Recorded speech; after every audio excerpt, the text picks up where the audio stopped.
Hello दोस्तों, नमस्कार। Stock market studio में आप सबका स्वागत है। How are you? Hope everyone is fine. सब मज़े में होंगे, सब खुश मिजाज होंगे। कोरोना के केस कुछ बढ़ रहे हैं और साथ में स्टॉक मार्केट का इंडेक्स भी बढ़ रहा है। ऐसा लग रहा है बड़े दिनों के बाद तेज़ी आई है, ऐसा फील हो रहा है। Large cap, small cap, mid cap, इसके साथ निफ्टी, बैंक निफ्टी और सारी वर्ल्ड मार्केट्स में एक तेज़ी के निशान नज़र आ रहे हैं। तेज़ी टिकेगी कि नहीं, this is a $1 million question. किंतु एक बार काफ़ी दिनों के बाद एक मोमेंटम शुरू हुआ है और मैं चाहता हूँ कि इस मोमेंटम में आप सब फ़ायदा उठाएं और ट्रेंड जो बना है उसमें आप अपना लाभ ज़रूर कमाएं। आज का थीम है ट्रेंड इज़ योर फ्रेंड। यदि तेज़ी चल रही है और तेज़ी में आप नहीं कमाएंगे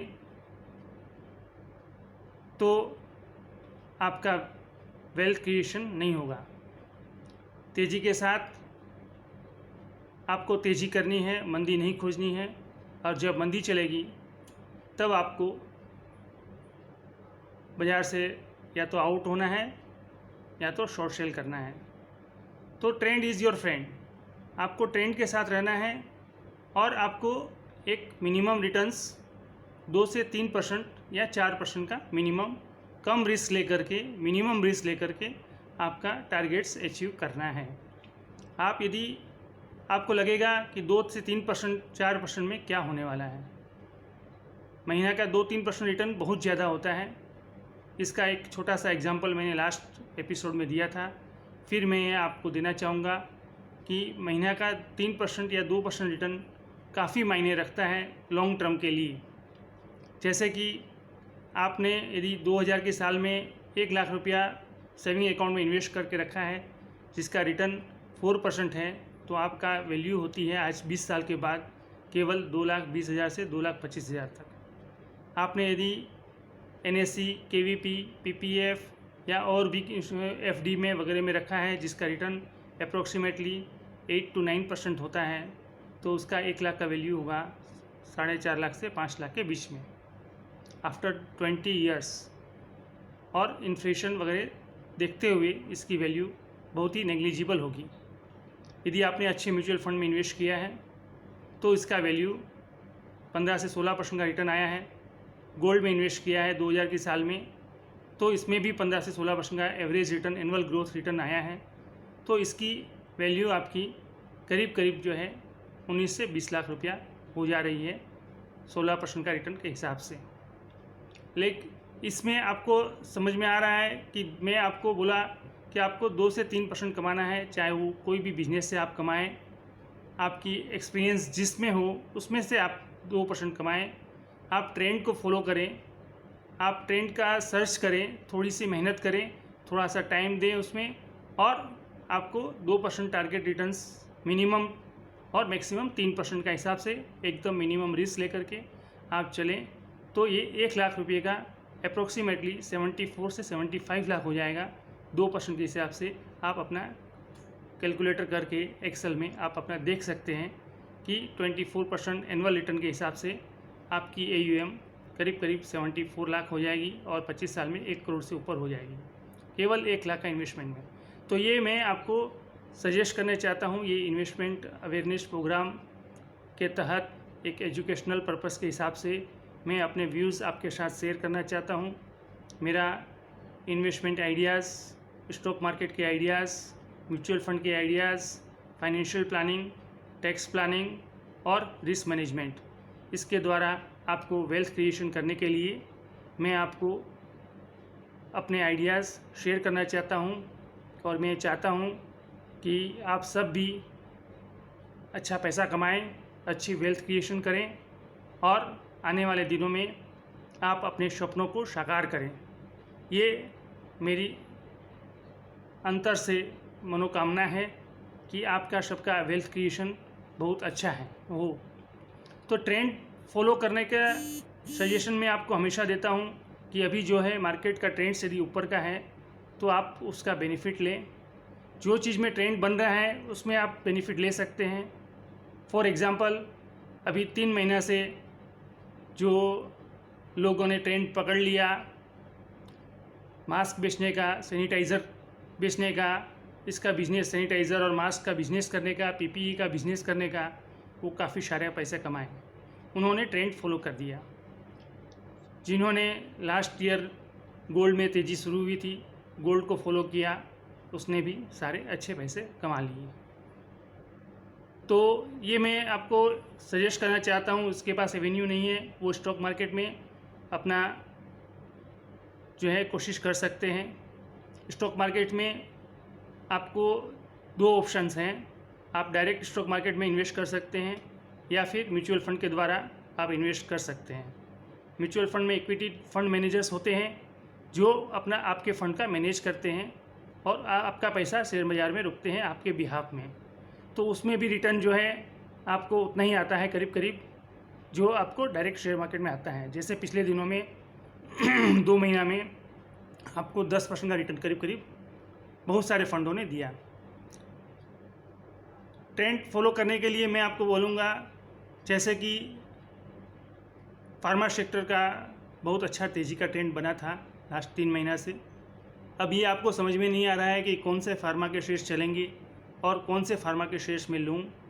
तो आपको अल्टरनेटिवली फार्मा फंड बहुत सारे थे, 5-6 फार्मा फंड्स मैंने सजेस्ट किए थे, जिसमें कि एनुअलाइज रिटर्न 30% का आया इस साल का, 1 साल का, और 3 साल का यदि मैं देखूं तो जैसे निप्पॉन फार्मा फंड है उसमें 16% का एनुअल रिटर्न के हिसाब से 3 साल का रिटर्न्स आ गया।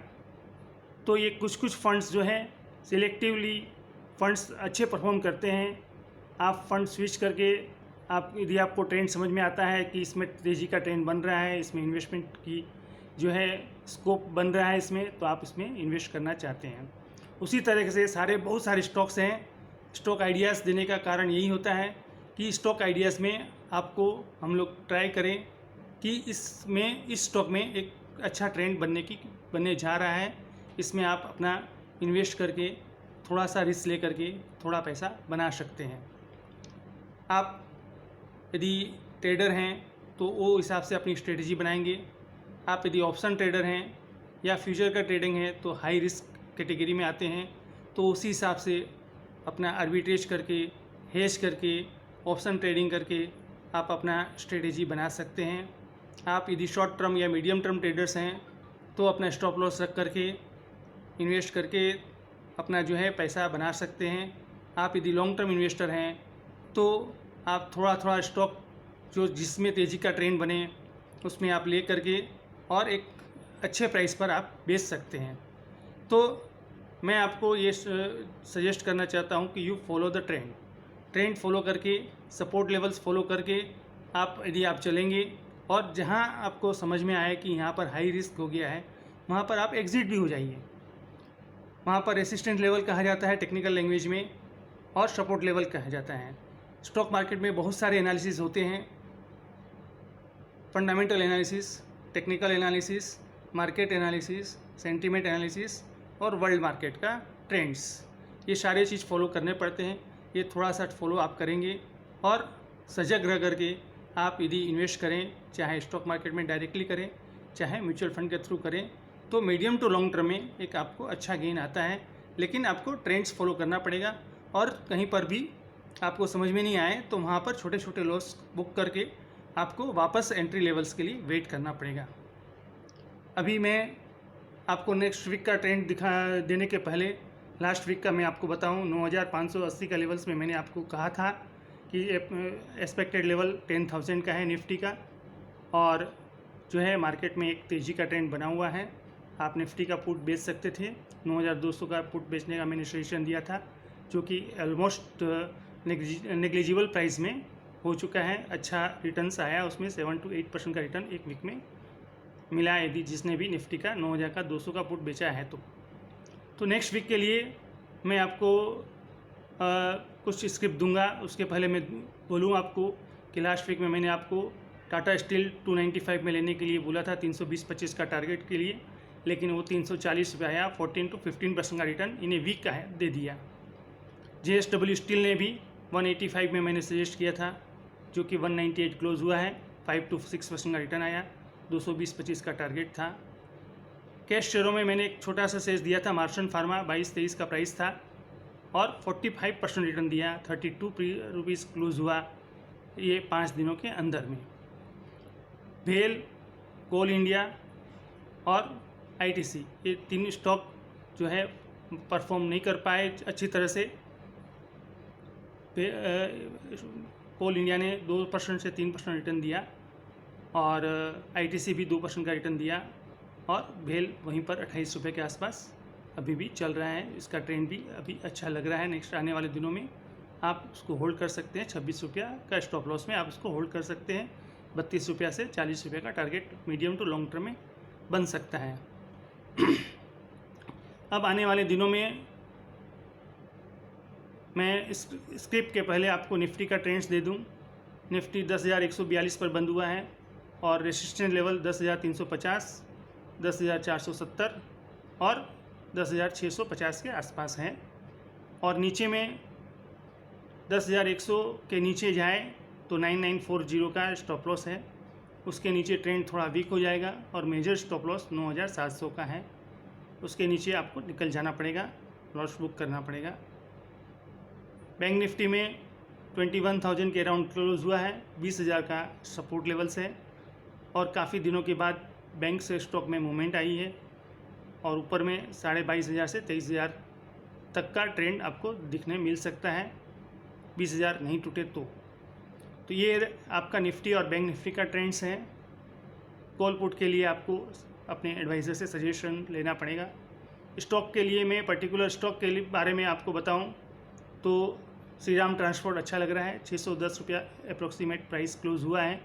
590 का एक छोटा शॉर्ट टर्म का स्टॉप लॉस है। 560 का मेजर स्टॉप लॉस है। 650 से 700 का शॉर्ट टर्म का टारगेट है और 800 रुपये का एक मीडियम टू लॉन्ग टर्म का टारगेट्स हैं, तो आप इसमें भी ध्यान रख सकते हैं। दूसरा स्टॉक, छोटा स्टॉक में अशोक लेलैंड। टाटा मोटर थोड़ा सा चला है। महिंद्रा एंड महिंद्रा बहुत बढ़िया चला है।